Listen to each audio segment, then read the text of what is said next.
The reason I love doing what I do is that I'm still in it for a potential surprise. People will say, like, how do you read so many scripts? Like, I might get a surprise today. I might read something and I think I know it's coming, and I don't. And if I get a surprise in a script, it's a great script. I think what's hard about the process is not being able to see the forest for the trees sometimes, that you're so involved in the mind of a character or in the minutia of a scene or just something that's visual, something that turned you on about the script to begin with, that sometimes you haven't stood back and said, well, but what's the story?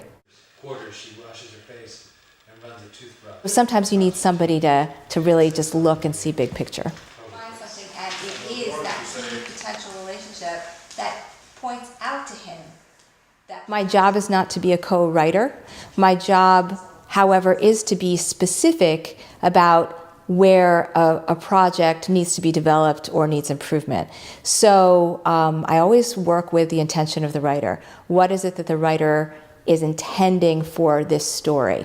What do they see? What kind of audience, what kind of story are they trying to tell? And working around those intentions, I show them the places where they could tell it maybe a little bit better. But my job is to help them fix their script if it's broken, and not fix what ain't broke. I believe in that too.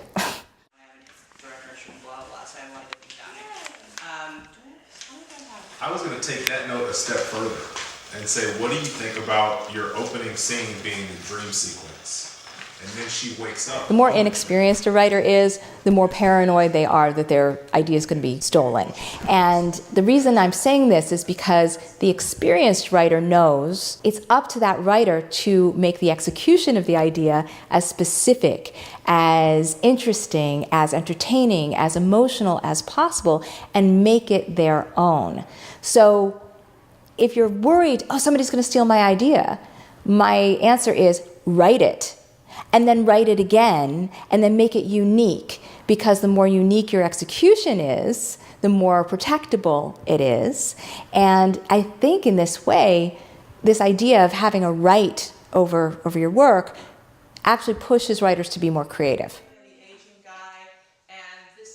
And also, I think it, again, pushes writers to come up with something new. So instead of just being like, oh, wow, I wish, I had rights to the Star Wars character.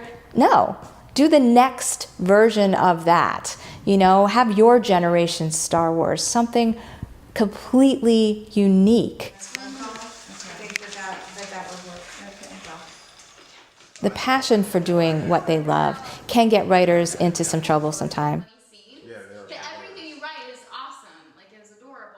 They can let themselves get taken for granted because they just want to get it made. And there, they have to sort of step back and do what my mother says, which is plan for success, right? Right now, it just feels wonderful, like anybody, come along, please help me, put it on screen, here, I'll give it away. But they have to plan for a potential success with the project and make sure that their credit stays intact and make sure that this is paying off for them in a realistic way over the years. This is their product, it's their story. It wouldn't exist without them.